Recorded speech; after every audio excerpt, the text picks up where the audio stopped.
Good morning, Grinders. Welcome to the DFS pregame show here on RotoGrinders. I'm Jordan Cooper, aka blenderhd, blenderhd.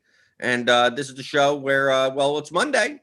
Well, it's Monday. You know what we do on Mondays? It's Mondays with McCool. James McCool is here at paydirt_DFS. He's the co-author with me on the theory of daily fantasy sports. It's a 15-hour audio DFS masterclass you could find at theoryofdfs.com. You know what we do on Mondays. Mondays, we don't really talk about yesterday's slate. We talk about mostly strategy. We have a nice little discussion. Answer questions in the chat if you got any. I see you guys there. Daniel Hutchings, Suki Singh, Doug Montgomery, Edward Brown, Jupocalypse, Joe Macco, 58, Brendan McNeil, Frederick Duke, Woo J Train. Okay, that's a new one. Mike Blaze, Matt Noah, Quinn Williams. You know what to do. Hit the thumbs up button. I got my apple juice. Keep it cold throughout the show. Give me the thumbs. Hit the subscribe button. Hit the notification bell. And James, we should hit the celebratory bells for you, because you're almost done with your $500 to $5,000 challenge. Yeah, man, it's funny. Like the last time I was on the show, and like the last time I was talking about, I was like, I'm not gonna have another hit until probably like June or something like that. But nope, 2 weeks in a row. Had another one. The biggest one so far. Took down the $4.20 max with 10 lineups. Okay, that's 3,000 the first. 2,000. So it was 2,000 that day because early. It was what? It was over the weekend, I guess. Yeah, well, it was the early slate. It was the 3-gamer on Friday, I think. Yeah, the 3-gamer. No, Saturday. The 3-gamer on Saturday. So it was the early slate, and it was only 2,000 first. Only 2,000 first. But got there with a Tigers stack, which had Harold Castro hit in that last walk-off RBI to have me pass first. So he was, I actually had the same lineup as somebody else all the way down to Harold Castro. So him being like 2% owned and having that last RBI pushed me past first place and the person I was tied with. So that was, that always feels nice. I was rooting for the Tigers, which I've been doing for about a week straight now because they're just constantly in okay spots and constantly 2% owned, and like, Robbie and also $2,000 also. Yeah, and they're free. Right. So like I can fit whatever pitchers I want. I like another discussion that I've been having in my community. They're like, well, how much money do you leave on the table? I'm like, a lot of money when I'm stacking the Tigers, because like if I stack the Tigers and the Orioles like I did yesterday, I end up with like $7,000 left on the table. And like I don't have anywhere to spend it. I have the two most expensive pitchers, but because the Tigers are free every slate and the Orioles are free every slate, if I end up having both, what do I do with my hands? Like, I don't have anything to do with my hands. So, but yeah, it was another good hit. So we're up to $3,428 on the current bankroll. The current ROI is 586%. That's not, which is obviously very sustainable. Yeah, dude, I'm going to make 500% every single 2 weeks for the rest of the year. I'm going to be a millionaire. Actually, if I make that, I'll be like the richest person in the world by the end of the year.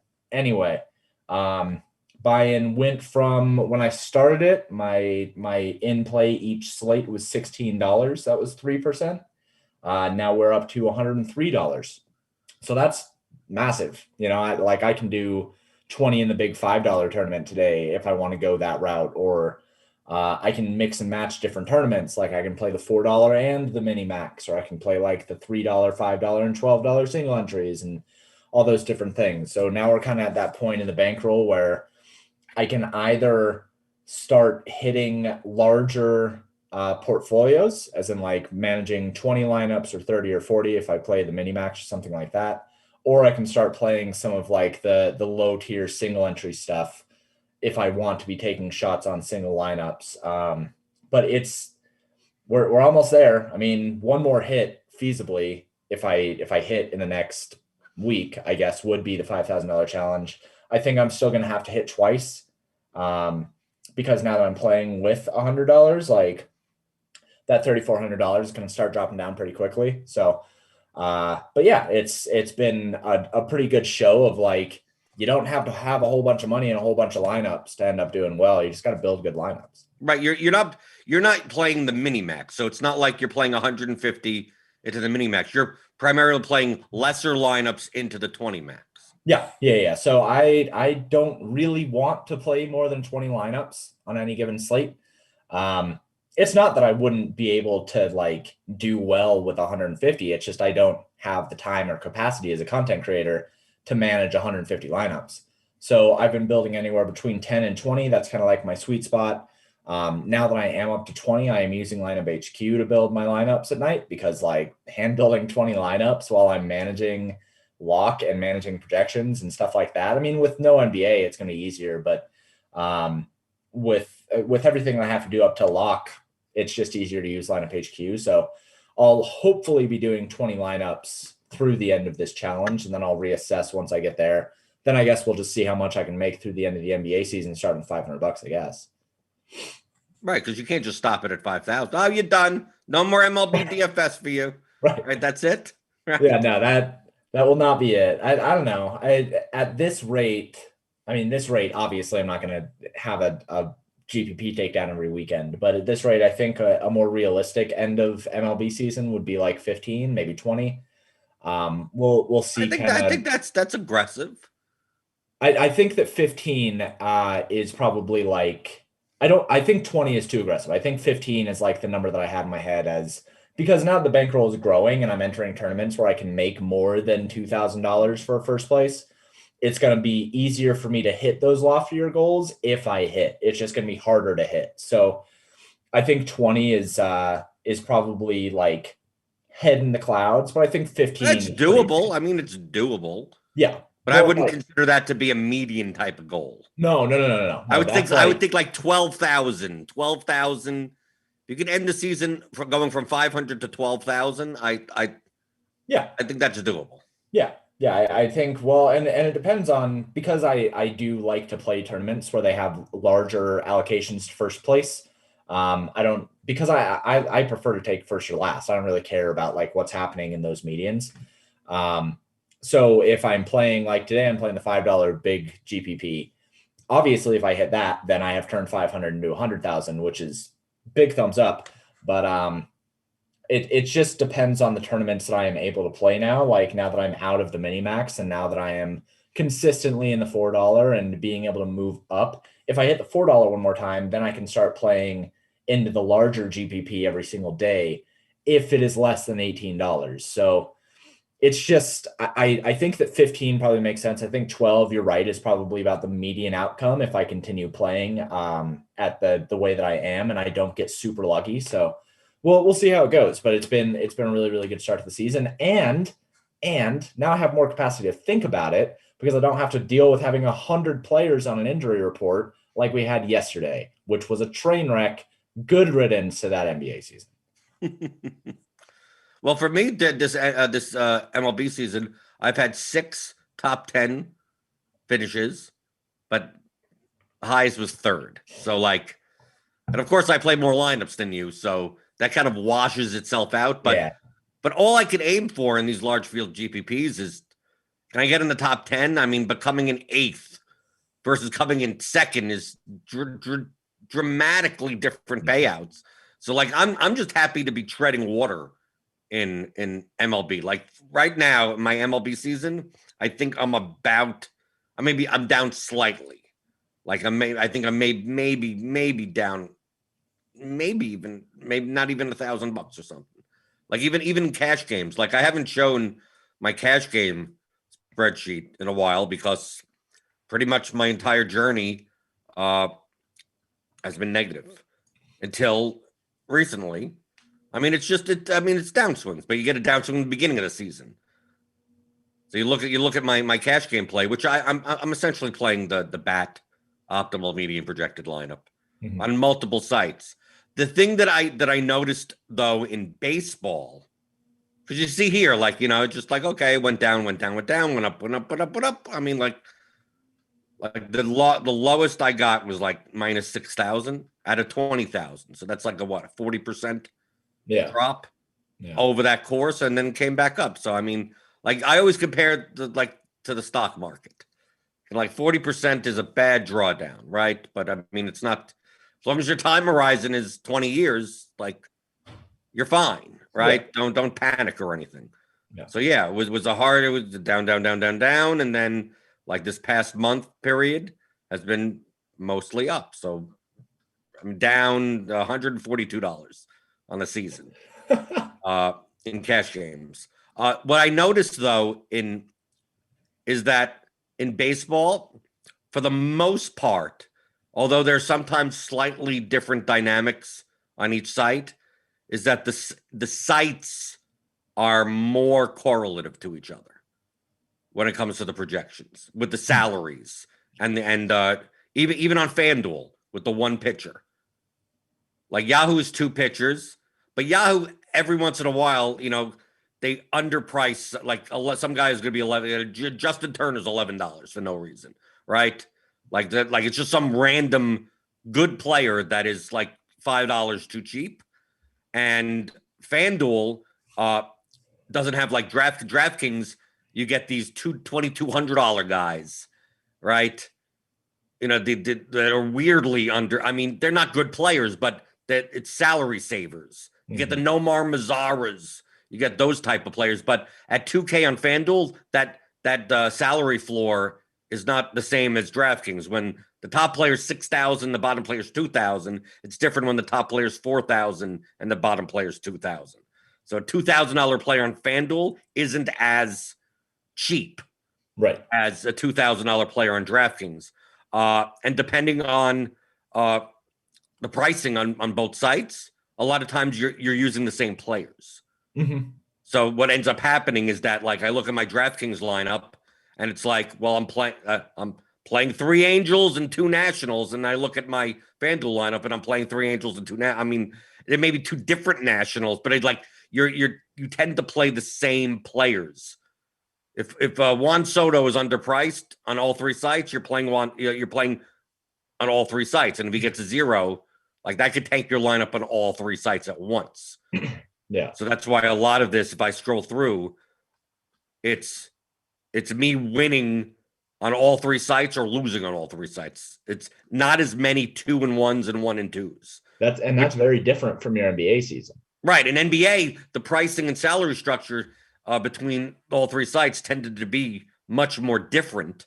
Mm-hmm. That if the FanDuel's build is going to be much softer than DraftKings. DraftKings build, I'm playing some 32. I'm playing Terrence Davis or something, and that. But I would never. But for 3,800 on FanDuel, he's unnecessary, and on Yahoo, he's unnecessary. So you tend to play different players across all 3. If you're playing up for one stud, you may be paying up for Luka on DraftKings, but you're paying up for Giannis on FanDuel, right? Because of the position. So the variance, it smooths it out. So sometimes you'll win on DraftKings and lose on FanDuel, and vice versa.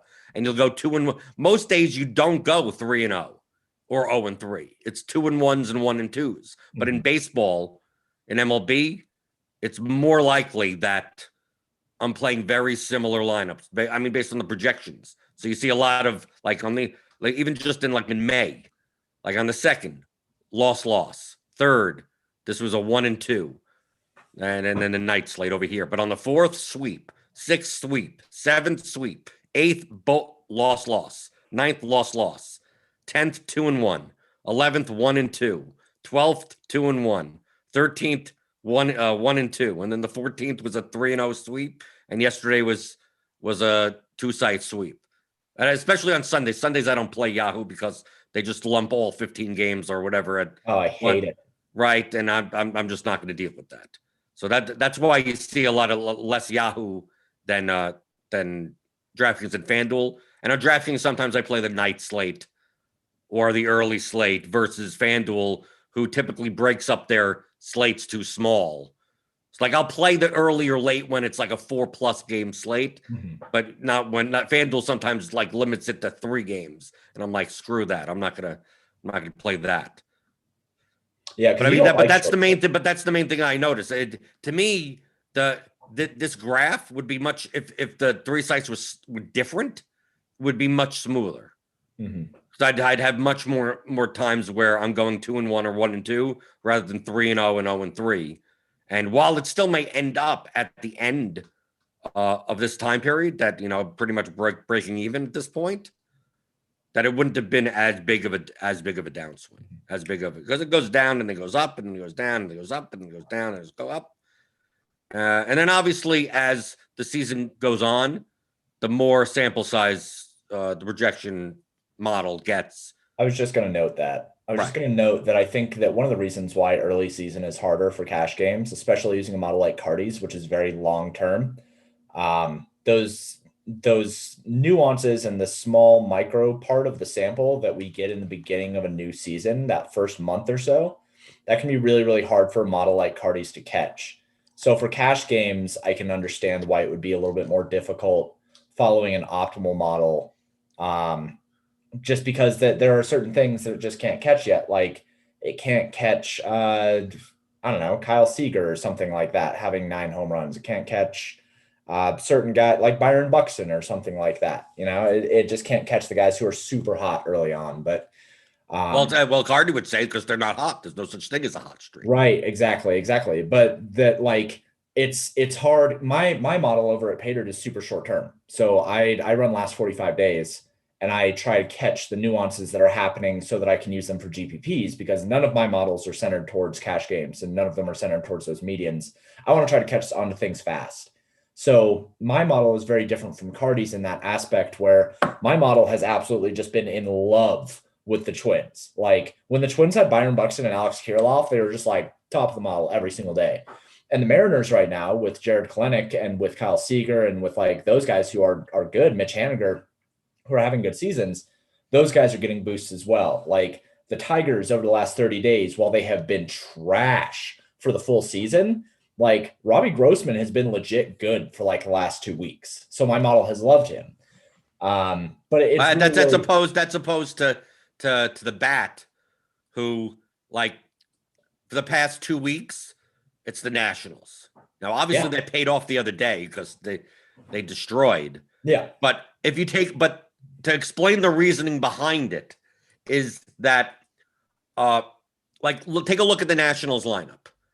So you have Trey Turner, you have Soto, you have Schwarber, you have Josh Bell, Ryan Zimmerman, depending on who's starting, Starlin Castro, who's not like the worst, but they also Josh Harrison, and like typically Harrison, Castro, Bell are priced cheap. Yeah, hilarious. Soto's not 6,000; he's typically like 5,200, and Schwarber is under 4K most days, also 3,700 on DraftKings. Yeah. Now, if you take a look at those names, like on the Nationals, like most of the Cardi sample size doesn't have any other than Turner and Soto and Zimmerman, I guess. Like it's still considering prior stats. Josh Bell batting third for the Pirates, right? It's still considering Kyle Schwarber on the Cubs, right? And these are guys that have high power, right? They have good sample, good StatCast data, I guess. It doesn't take into account that Josh Bell, like from the left side of the plate, has been just absolutely trashed this year. Is he the same player? We don't know. Like Cardi would say, well, do we have the sample size to know that yet? Now, as each day goes on, that prior gets degraded more and more, but it's still pulling in data from 2 years ago. Yeah. We still get like Chris Davis. He's on the Rangers now. Is he the same Chris Davis as he was 4 years ago, 3 years ago? 247, dude. He's going to bat 247. That's what Chris Davis does. The question is not yes or no. It's whether or not we do know more or less. There's no one point where it's like, well, once he gets to this certain sample size, then we just cut everything else off. No, it regresses over time, and you're using a model that the regression is like steep. Oh yeah, like extremely steep. While Cardi's model tends to be the longest term, like compared to most of the industry, like compared to the plate IQ projections, compared to other sites, other models, proprietary models, and everything. Cardi's tends to be the longest of terms. Not like taking in stats from 6 years ago or anything, but like it's Rougned Odor, right?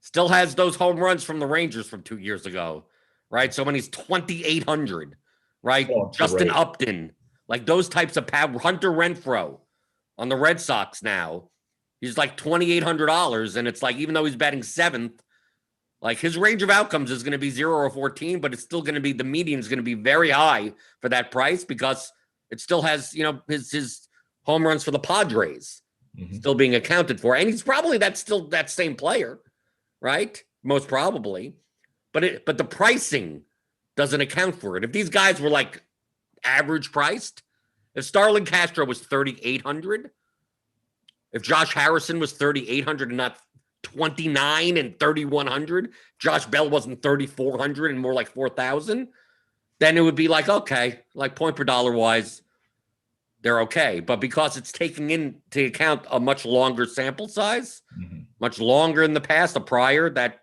is much more beefy, like that's why that happens. While your model, like pretty much outside of like not even last year, I mean, barely last year. It's just kind of like what's happening lately, and can I take advantage of that? But to me, James, I think do you believe that the field is doing too much of that as well, or do you think the field's doing the opposite? Like I get a sense that when people are like, "Oh, this guy's good now," or "This guy's bad now," like it ends up getting reflected in ownership versus the other way. Unless you think that name value carries ownership, I find the opposite. I find that name value doesn't carry as much ownership as people think it is. They go, "Oh, well, it's this." Well, Gary Sanchez is 2,400. Like, gotta play him. It's like, well, you should be playing him. I mean, but I just think that recency carries more ownership than, especially with pitching, right? I mean, look at Luis Castillo. Is he the same pitcher? Who knows? Everybody wants him to be. Everybody wants him to be that, and I think that there is more name recognition on pitchers. People are like, because I think that there is this understanding that pitchers are more easily projected, meaning that they have a smaller range of outcomes, and you can they're a bit more predictable when it comes to what they're going to do in a game. Like you can predict that Garrett Cole is going to be between 7 and 13 strikeouts. You can predict that Jacob deGrom is going between hilariously 11 and 16 strikeouts because he's a god. And I think that people look at somebody like Luis Castillo, who was so good last year, and they're like, oh, he's going to turn around. He's going to turn around. He's going to turn around. And every single start, he's 40% owned, 40% owned, 40% owned, when he has a 5.6 Sierra. And so people are playing this pitcher who they understand that he is Luis Castillo. They understand where his ceiling is. They understand what his long-term understanding is of who this player can be, but they're not paying enough attention to how bad he's struggling. And okay, he's had 5 starts in a row where he's just getting shelled. Maybe there's something wrong. So but people haven't been jamming Kyle Hendricks. He put together yesterday. He's 10% owned. People haven't been jamming in Kyle Hendricks because he's not sexy. Right, because Kyle Hendricks, you don't see the seal. Like Luis Castillo, you see it visualized in your head. Oh, he could strike out 12 guys. Yeah, Hendricks, you're like, oh, he could pitch 9 innings and strike out 4 guys. Right. That's a good start for him. Yeah. That's his long, he's not a strikeout pitcher. It's kind of the difference between if somebody was looking at a Johnny Cueto versus Madison Bumgarner. Not this year necessarily, but maybe last year. Is Bumgarner back? Bumgarner, your model must love you must be playing a lot of them today. I haven't run models yet, but I likely will be playing plenty of him because he's looked great and his fastball velocity has been up and his control, these kinds of things. Cardi's model very likely still Cardi's model hates him. Right? I know. And I'm sure it does. And it's just one of those things where if you look at the difference between Mad Bum and Johnny Cueto last year, people have always kind of considered Johnny Cueto as not a high strikeout guy, at least as long as I've been playing DFS. He's been a guy who has complete game upside where there's those pitchers. There's Kyle Hendricks, Johnny Cueto. Dallas Keuchel, I guess you could throw. Yeah, Dallas Keuchel, guys like that where they can go long into games. And that's where their upside is. but not necessarily strikeouts. And then you have the complete like other side of the spectrum where you have Robbie Ray. Robbie Ray's going 4 innings every single game, but he's either going to have 10 strikeouts or 10 earned runs. Who knows what? So there's those two different sides of it. And I think that there is that name recognition of the sexy pitchers that have a lot of strikeout upside, somebody like Luis Castillo, where people are just buying into it and hoping that he turns it around when he's only $6,500. And it's like, brah, he's dead. Like that dude is cooked meat right now. Until he turns it around, I'm not going to play him. So there's name recognition, I think, on pitchers. I think there's name recognition on certain hitters. Like Mike Trout is always going to garner some sort of ownership. Yeah, but he's the greatest baseball player ever. Yeah, Juan Soto is going to garner some sort of ownership. Trey Turner usually garners some sort of ownership. People love Vlad Guerrero right now. Like, how about Aaron Judge? Aaron Judge, yeah. Like you have these guys. There's maybe like 15 hitters, I think, in the league where like they're going to get some kind of ownership. And if they're in a good matchup, they're going to get a lot of ownership simply because that's who they are. You're like, people know who they are. But I think it's less. I think it's less on hitters. But I don't know. It's kind of weird because we have those guys. And this year, everybody wants to build home run parlay lineups. Like everybody wants to build something that's like a 3-2-1-1-1-1 or something like that. Yeah, but to be fair, the first month of this, first 6 weeks of the season, that's more likely. Like we have a question here. Let's see. With Edward Brown. On one of your most recent podcasts, you talked about how the prioritization of the home run might be undermining the effectiveness of stacking and GPPs. Have you been diving into that any deeper? All I could say about this is I hope people continue. I brought it up. I'm like, I'm watching these games and it's like, it's home run, strikeout, walk. Like these, other than if you're playing in cores, right? The doubles and the triples and stuff like that, like, or Wrigley win games, those types of things. For the most part, you're seeing a lot of that. You're seeing like, how is a 5-man stack going to pay off? And a lot of times the 5-man stack still pays off. You just have one guy that's like unnecessary in there, but you got enough points out of 4 people that you're good. I hope people continue to not stack. Oh yeah. Let me put that from my analysis, from just seeing it's not about what wins. It's about what is more likely to win than the field is doing. Mm-hmm. More and more people, like compared to last season, I'm not counting the COVID season. I'm talking about 2019 now. Mm-hmm. The amount of stacking versus not stacking, like when I say not stacking, I'm talking about DraftKings, not playing a 5-man stack. And not even playing a 4-man stack. There's still way too many lineups that don't even have a 4-man stack in it. So it's this, to me, I view it the same. So this is about the field has moved about the same. Now, there are a lot of people that have been, like you said, building home run parlay type lineups. Wait for it to get warmer. Like, I think people are not going to realize that once June, July comes out and we have a 12-game slate where 9 out of the 12 games are in 88-degree heat and 20% to 40% humidity.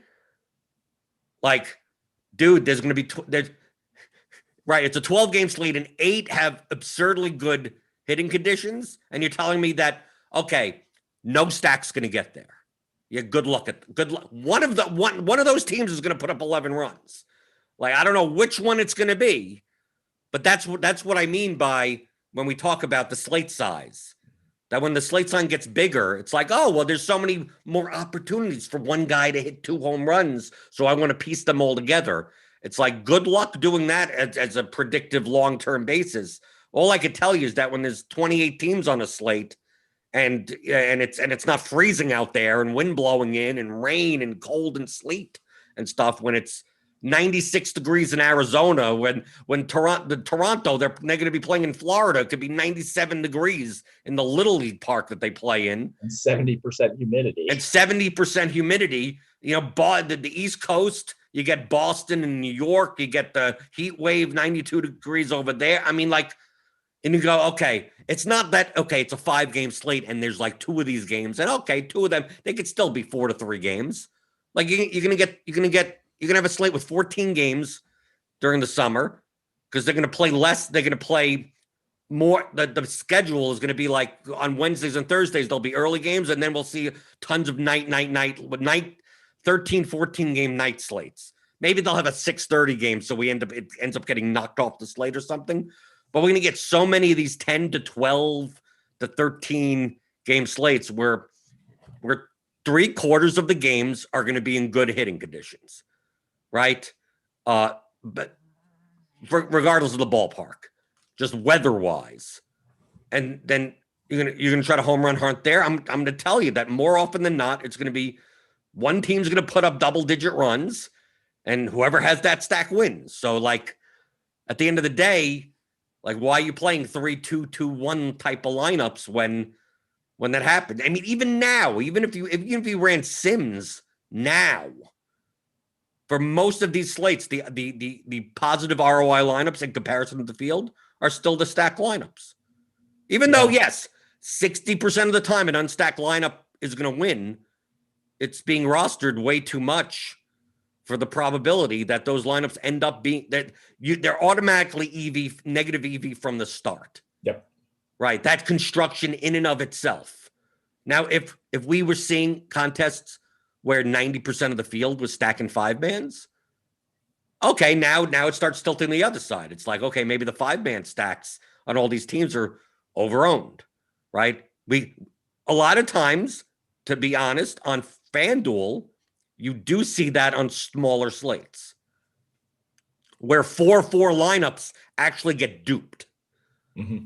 Like I'm talking about not like a 2-game slate. I'm talking about a 4 or 5-game slate where it's like there's 2 obvious chalk teams and 2 obvious chalk pitchers.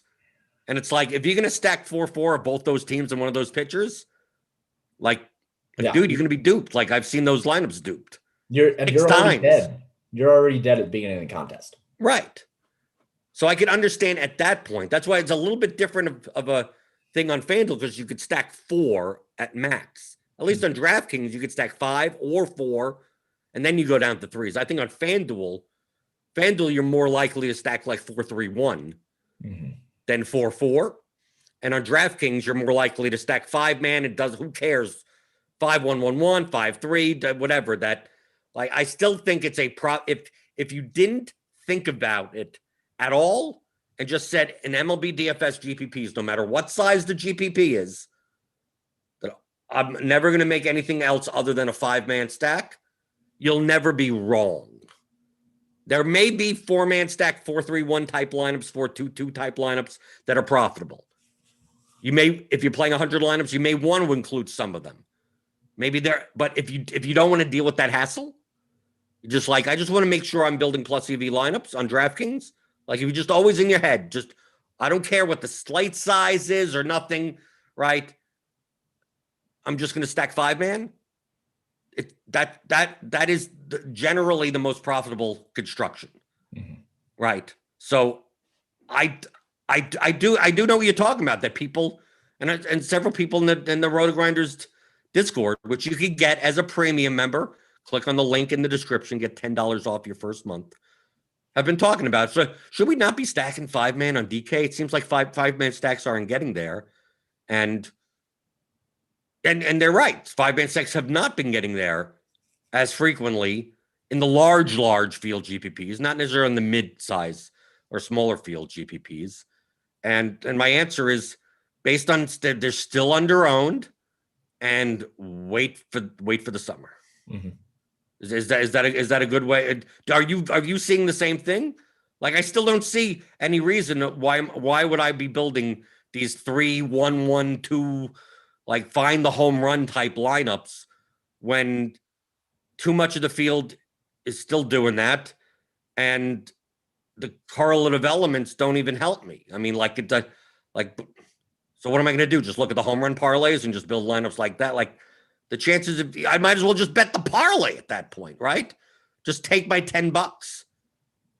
right? Because I mean, how many hitters do you have on DraftKings? You have 8 hitters. 8, yeah. Let's say, and you need to roster a catcher, right? And a shortstop and a second baseman. So it's not like you could go, I'm going to put a parlay in 8 hitters and they all happen to be outfielders or a first baseman. Right. You go, so take your lineup with the catcher, and go to DK Sportsbook or whatever. See what the home run line is.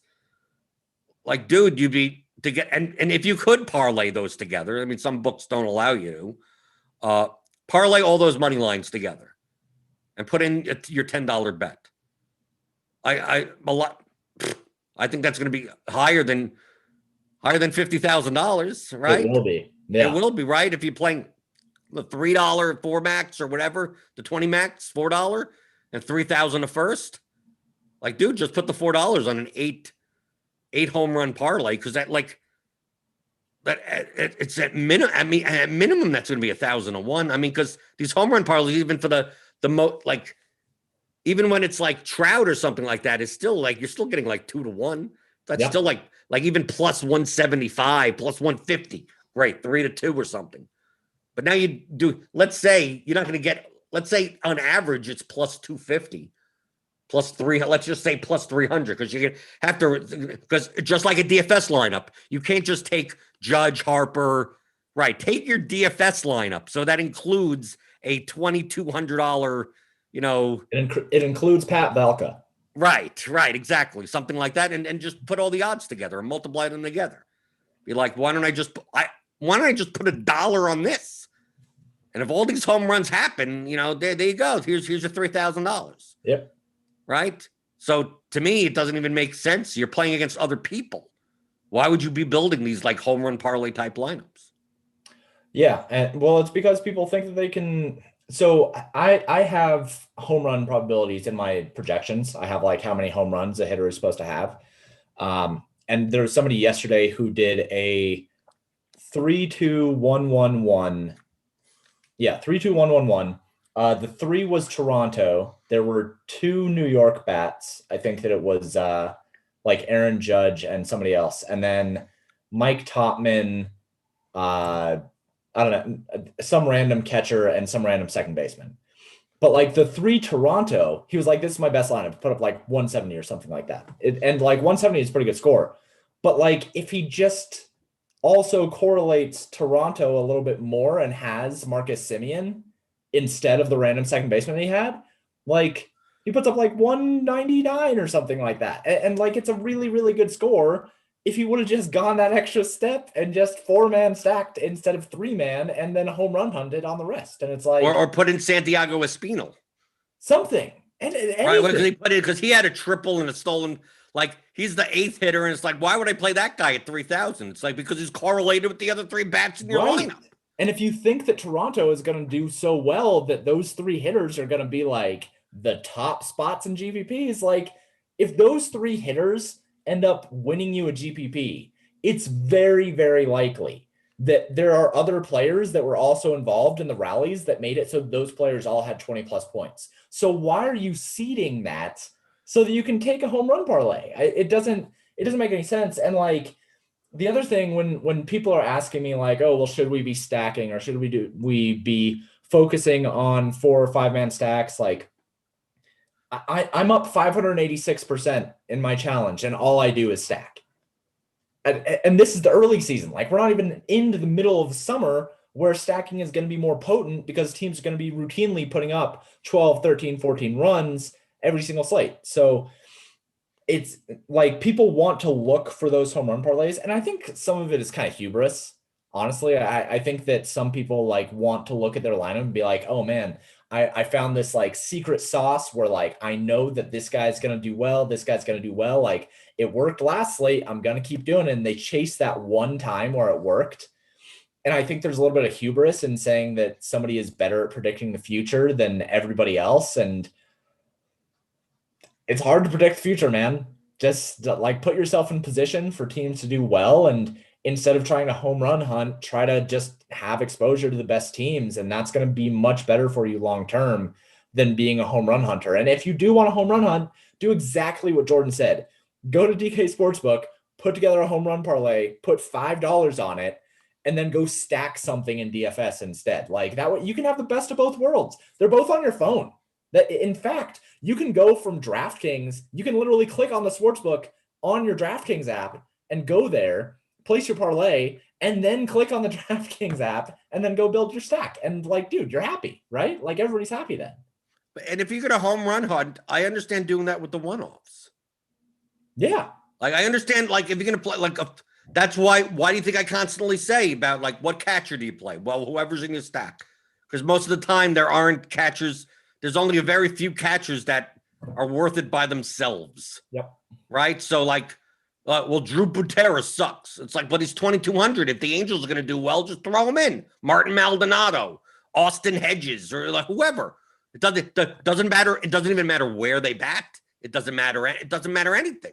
Just they're cheap, right? And now they allow you. So you're now playing Martin Maldonado in your Astros stack instead of Yuli Gurriel, and now you have enough money. So instead of playing a $2,600 light hitting outfielder as a one-off, you're playing Bryce Harper, right? Because you didn't pay up. You didn't pay $4,800 for a catcher, right? You take a look at your Dodgers stack and you go, do I want to play Will Smith in my Dodgers stack at 4,700, or do I want to make sure to get a better one-off in the outfield and maybe play a Narvaez, and then you make a three-man like Narvaez with like Kane and Avisel Garcia, and you do okay. Now you could do something like that, like especially at these very weak positions: catcher, second base, shortstop is.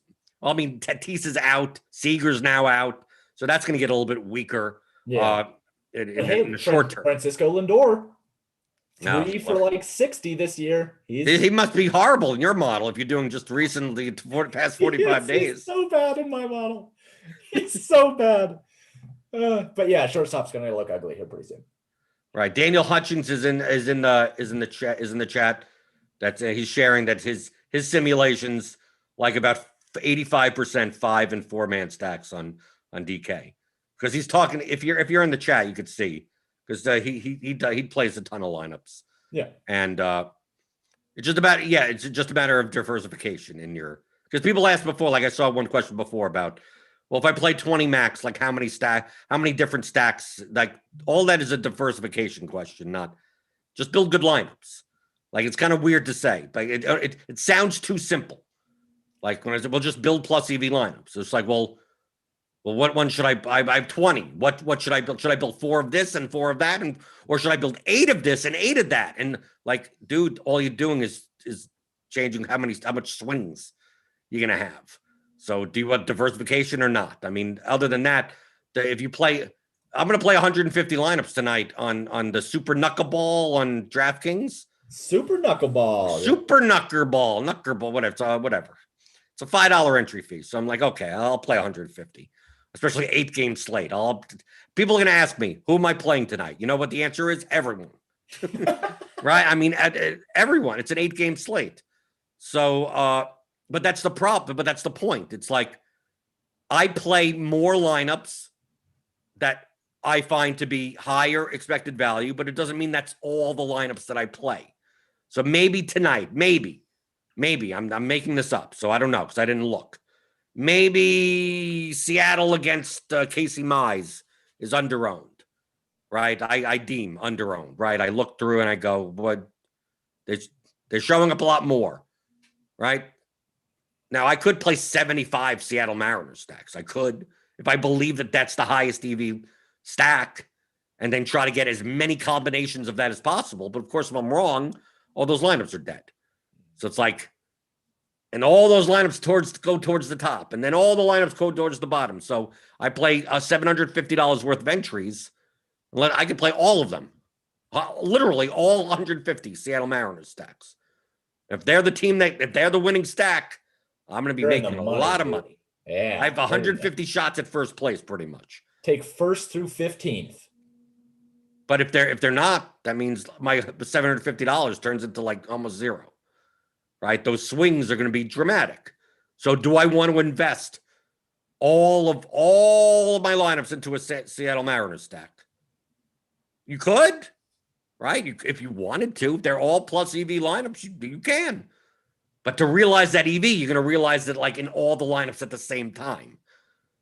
So that doesn't make it bad. It just makes it high variance. High variance doesn't equal bad. It just means swing. People think high variance is, oh, I don't want that. That's not the right thing to do. There's no right.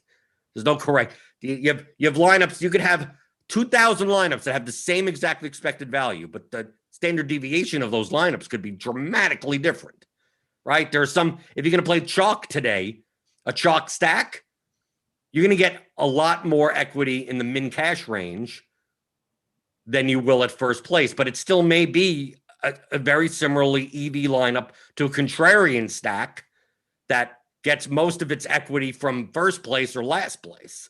So like it comes out, if we played the slate out 20,000 times, at the end, those two lineups end up making the same amount of money in the long run. It just depends on like what happens today. Mm-hmm. So all these questions about like how many of this and how many of that, like you could make whatever diversification you want. Me in 150 lineups, I tend to be much more diversified.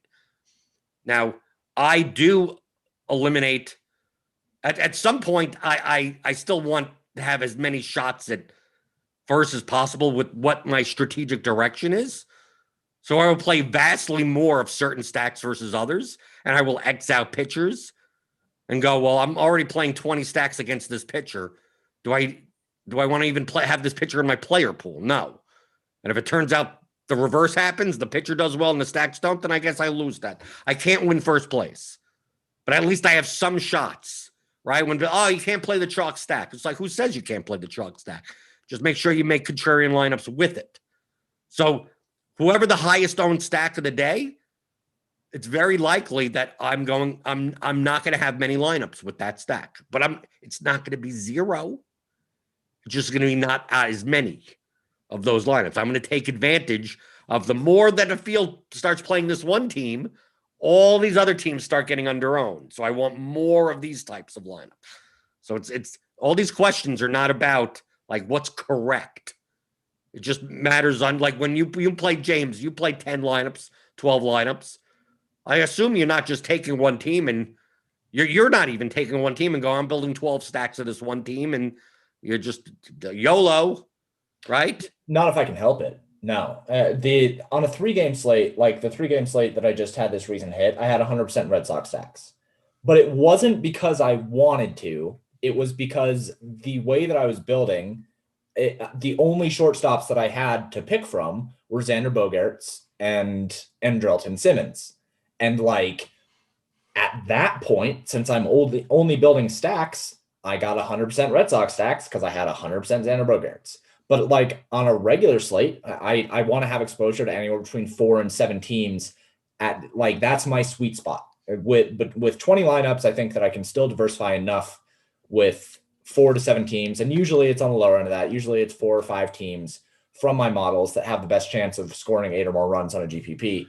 But if I had like 150 lineups, there's a very good chance I would have anywhere between like 5 and 10 teams, maybe, depending on if I was hedging, depending on if I wanted to have exposure to certain chalk spots as well as super low owned spots. But even though I am very condensed in the players that I use and the stacks that I choose, I'm not going to just choose one stack 99% of the time because I don't want, if I'm building multiple lineups, like if I just wanted exposure to one team, why wouldn't I just build one lineup?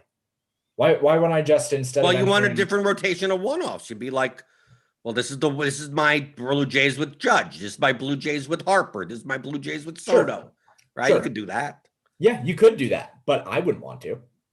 I mean, you can't. I mean, there's no reason that you can't. If you have one team and you're like, nope, I'm putting it all in on the Astros today. Sure. You want to make all the combinations of the Astros and then I want to pair these two pitchers and rotate the pitchers. You can do that. You can. You can. It's just high variance. It's just and I wouldn't. And you're talking to a super high variance accepting person, and even I wouldn't do that. So like, there's a certain level of you have to be able to have multiple different shots, and you do have to have some sort of fallback or fail safe if you're playing multiple lineups. For me, the reason why I build 10 lineups, the reason why I build 15 lineups is so that I can have exposure to other stacks.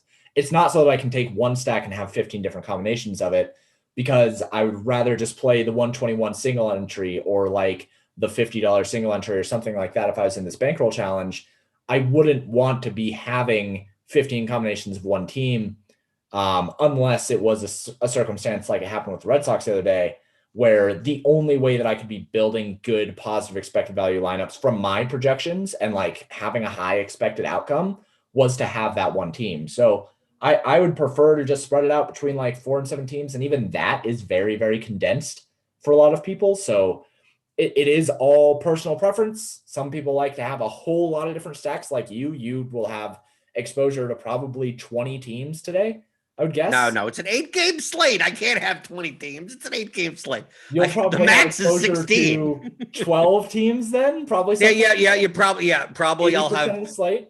Yeah, probably 12, probably. But some of those teams I may only have like 2 or 3 lineups of, and then some teams I may have 37 lineups. But you'll have them. Right, but if some weird team goes off, it's like I may have 3 lineups of them. I may. Yep. Right, I may. So that's personal preference based on the goals that you have and the way that you like to play. Really, it's about being risk averse or accepting of the risk that is happening in your lineups, and that's why you diversify more or less. Right. GR Sauce to 12. The reason players build home run hunting lineups is because it's a challenge to pick the right game to stack. So I guess it's easier for them to home run hunt in a lineup than to build a plus EV stack. I promise it's the opposite. Yeah. It's significantly easier to just choose teams to stack than it is to try to hunt for parlays. Like, do people really think that? Because this is the first time anyone's like, oh, it's a challenge to pick what I got tonight.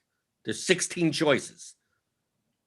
And you could probably throw out some of them. I mean, dude, am I going to play the Rockies against Darvish? Probably not. How about the Arizona against Bueller, the Rangers against Cole? I mean, you could of a team, because remember, when you stack them, you want them to score tons of runs. So I'm not saying that they can't put up runs against these pitchers, but most likely they don't get blown up. Yeah. Right. So I think that there is this kind of false sense of security of having different players from different teams so that one team can't sink your whole lineup. I think that's what you're aiming for in GPP. You're supposed to be increasing the variance of your lineup. I just think that people get scared that if they stack, I don't know, the Blue Jays or something like that they'll have less of a chance of the Blue Jays putting up 10 runs than they do of picking 4 different players that have home runs. And obviously that's wrong. Obviously, but that gives them, you're right. It gives them more min cash equity. Yeah, exactly. Doesn't give them first place, right? It's worst case scenario, then the Yankees don't hit, this team hits, and I get enough points that I at least turn my $4 into $6. That's stupid. I don't care. But do people think, but the way that was phrased, it's people think it's easier to go pick out home runs than it is to pick out a team. And I go, no, it's so much easier to pick out teams. You make one decision. Right? I'm looking at today's slate. I'm like, who's the highest team total? The Yankees. Go stack them. I mean, have fun. I mean, take a look at their lineup. I go, well, then who do I play in my stack? Whoever the hell you want. Stan Judge, you go Stan Judge, Urshela, Voit, and play Higgs if he's in the catcher spot. You're done, right? There you go. Take 2. You probably can't pay up for 2 pitchers, right? Then you can play something. You play Cole in that lineup because he's correlated with the Yankees. Why not? You play Kikuchi against the Tigers or something, and then you just whatever. You have 3 spots left. Now go find 3 people that have a better shot at hitting a home run. Right. Well, and the other problem right now is that you just described what the chalk lineup is going to be. It's going to be of course Kikuchi with the Yankees, and then people are going to look for home runs. Now, the big problem is when you do this, and this is the other part of this that's a problem. Now you have 50% owned Cole, 40% owned Kikuchi, 30% owned Yankees players. And then because you have the same base lineup as 30% of the field, you're going to be drawn to the same home run. Right. You can be playing Jared Kelenic at 3K in that lineup. Exactly. You're going to play the same lineup with the same one-offs. And it's like a perfect example yesterday in my community. A guy who's really working on trying to be better about making the decisions that he does when he stacks.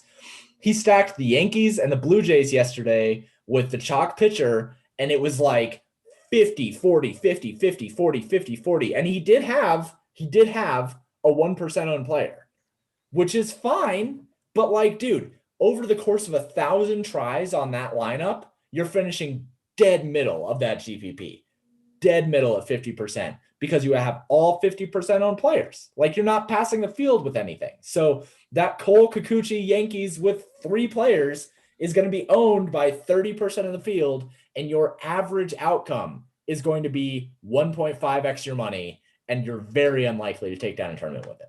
Yeah, but I mean, on today's slate, there'll be a little bit more disparity at the pitcher because we also got Darvish and Buehler. Oh, dude, I don't know about that. Right, but still, people are going to go the Yankees against Jordan Lyles. Yeah, that sounds like the chalk spot today. And Cole, dude, like Cole is going to be 55% owned, even though Darvish is on the slate. We saw it earlier in the year. Well, but currently the bat actually has Darvish with a higher raw point projection than Cole. That's pretty sexy. I like that. Well, he's Rockies. I mean, look at the Rockies lineup now. Yeah, but look at the Rangers. Dude, people hate the Rangers. Yeah, but I think the Rangers are a better hitting team than the Rockies. I agree with you, but people don't think that. Okay. Okay. So, James, someone asked before, people could sign. I mean, I would prefer them, obviously, to also sign up for RotoGrinders Premium. Click on the link in the description, get $10 off your first month. Someone was asking about how do they get access to your model? Hey, so you can find all of my stuff over at paydirtdfs.com. I have all of my models under one price, so $30 a month for MLB, NBA, NHL, PGA, LOL, CSGO, COD, anything that I offer, NFL, like when we get to that season. So you can go there and you can sign up. Really, really happy with the way the models have been. And I actually do suggest that you also use the link for RotoGrinders, because I use Lineup HQ when I need to build multiple lineups that I can't hand build. So like having both together, I think that the combination of using the bat and using my projections, that long-term, short-term sandwich, that's pretty, that's going to be a tasty sandwich. So I think signing up for both those things, but you can find all my models at paydirtdfs.com, and you can follow me on paydirt_DFS on Twitter. And then you could also get Theory of Daily Fantasy Sports, 15-hour audio DFS masterclass. You can see all the chapters here. Game objectives, player selection, expected value, leverage, correlation, construction, risk management, exploits, psychology, miscellaneous, everything. You get everything here. Most people in the chat they already have this. I don't know. Why am I saying it? I don't know. Go to theoryofdfs.com, and all these concepts are in there. They're not like revolutionary or anything, but appreciate all the people in chat. Now some people are arguing with each other, whatever's that's fine. That's fine. We just talk about stuff. If they want to talk amongst themselves, that's fine. But you can follow James at paydirt_DFS, paydirtdfs.com, theoryofdfs.com. How many plugs can we put in at the end of the show? I'm at blenderhd on Twitter, and I'll be back tomorrow. Talking about this 8-game slate. We got big now that NBA regular season is over. Now they've upped these baseball, these MLB contests. So we got a $5. We got like FanDuel has a $5 like super duper, and the Draftkings has a $5 super duper, and it's an 8-game slate, 80,000 entries. You're gonna need pretty much the nuts to win this. I'm gonna try to make it. So we'll talk about it and review it tomorrow, because I'm here as usual every weekday, 11 o'clock Eastern, for the DFS pregame show on RotoGrinders.com.